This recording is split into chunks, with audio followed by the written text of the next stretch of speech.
5 News This Morning starts now. President Trump continues his week-long tour in Asia. We'll have details on the critical meetings with China's president. And it's a cool start to the morning. We'll have the latest updates on that and how warm it gets this afternoon coming up.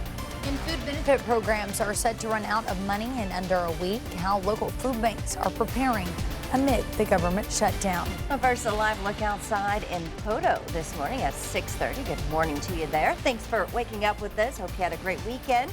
We're ready to tackle the week, and we need some nice weather to go along with it because we've got a big week with the Halloween coming up, the Razorback game. It's homecoming for the Razorbacks too, so events all week long. Yeah, so what you got for us? It's going to be kind of a roller coaster throughout the week. The next couple of days are going to be crazy, and then the weekend will be crazy for opposite reasons. We've got a lot to talk about in terms of outside the weather.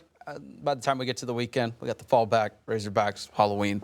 Then we got some fog this morning. You saw that Poto camera. It looked like it was not that great of visibility.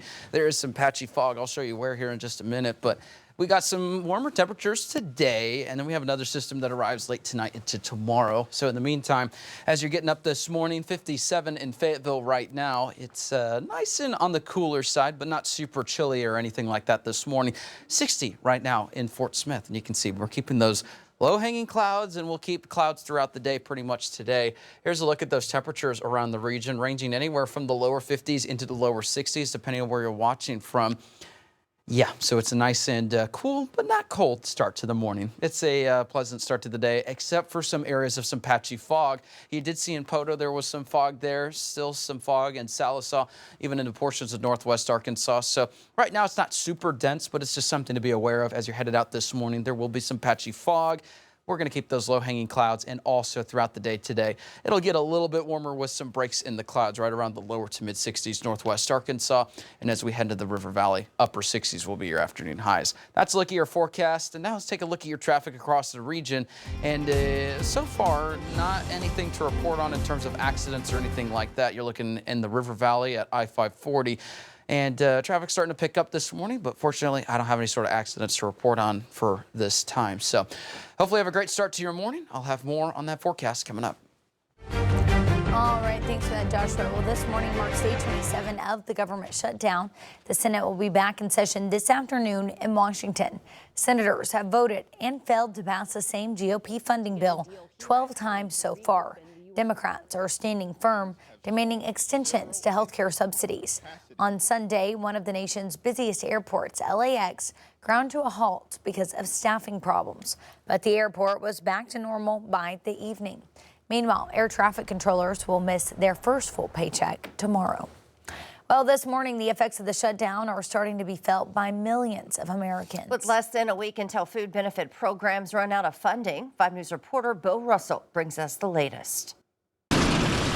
All around America, groups are preparing for SNAP funding to run out on November 1st. In Woburn, Massachusetts, the Postal Service is chipping in. So all the food that comes in here today gets sorted, we check for dates, expiration dates, gets loaded on our shelves and put out for people to come in and shop for. In Texas, the Salvation Army is stepping up. They're not sure what's going to happen next month. Some families were saying, we're not sure we're going to get food assistance next month. Will you be available to help us? I said, if you all need help, come and we'll do whatever it takes to help them. Here in Arkansas, groups like the River Valley Regional Food Bank are doing what they can to prepare as well. Everything here is donations and grants.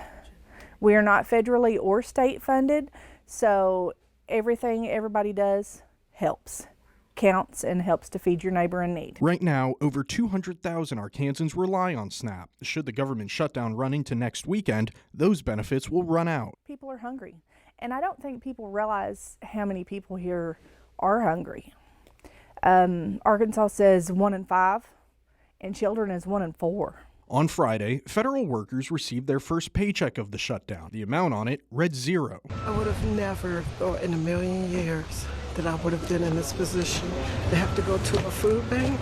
In Washington, the blame game of the shutdown continues. What's unclear about the fact that Republicans have the House, the Senate, and the presidency? We are now on day 23 of the Democrat government shutdown. Senate Democrats have voted 12 separate times now to keep the government closed. Arkansas Representative Steve Womack sent 5 News a statement that says in part, Americans are being caught in the crossfire of political games, and I'm focused on reopening the government so that the critical programs Arkansans rely on are funded and functioning. The Senate will reconvene Monday afternoon. I'm Bo Russell, 5 News. Well, President Trump is spending the second leg of his week-long Asia trip in Japan today for meetings with the country's emperor and new prime minister. On Sunday, the president attended an Association of Southeast Asian Nations gathering. He also presided over a peace agreement signing between Cambodia and Thailand after a brief conflict in July. This week, the president is set to meet with China's president in South Korea after meetings between U.S. and Chinese trade negotiators. Treasury Secretary Scott Bessent says that the president's threat to slap China with a 100% tariff is effectively off the table. Bessent also says that the two nations are also expected to wrap up agreements on TikTok and U.S. soybean exports this week. The soybean farmers are going to be extremely happy with this deal. Well, back home, tensions are rising. Yeah, between the U.S. and Venezuela, with the U.S. warship docking in Trinidad and Tobago over the weekend. Venezuela has called the move hostile. The U.S. has struck multiple alleged drug trafficking boats in recent weeks, killing more than 40 people. Well, an investigation is underway after a deadly shooting at a Pennsylvania college campus over the weekend. One person died, at least 6 others injured Saturday night. The district attorney says the incident happened at Lincoln University, which is just 50 miles outside of Philadelphia. The school was celebrating homecoming festivities. A person of interest is in police custody. Witnesses say people were running for cover after being knocked to the ground and trampled. This age of cell phones, right? People have videos, and even through calling that number, you can be provided an option to upload your video so that it can get to investigators for us to review. Digital evidence is key for us to putting this together and to be able to go back and hold the shooters accountable for what happened. Right now, it's unclear what exactly led to that shooting. Well, 2 people have been arrested in connection with last weekend's art heist at the Louvre Museum in Paris.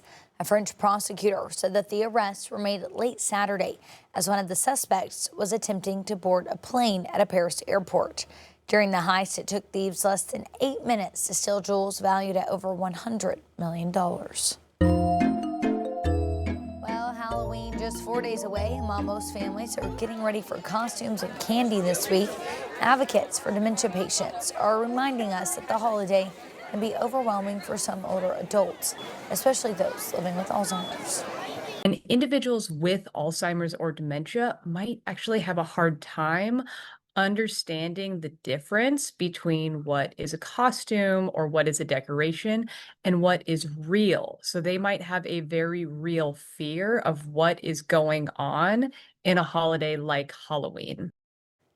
The Alzheimer's Foundation of America says caregivers can help by playing relaxing music and avoiding any decorations that have flashing or flickering lights. Leave outdoor lights on at the home for safety and do not invite trick-or-treaters in the home.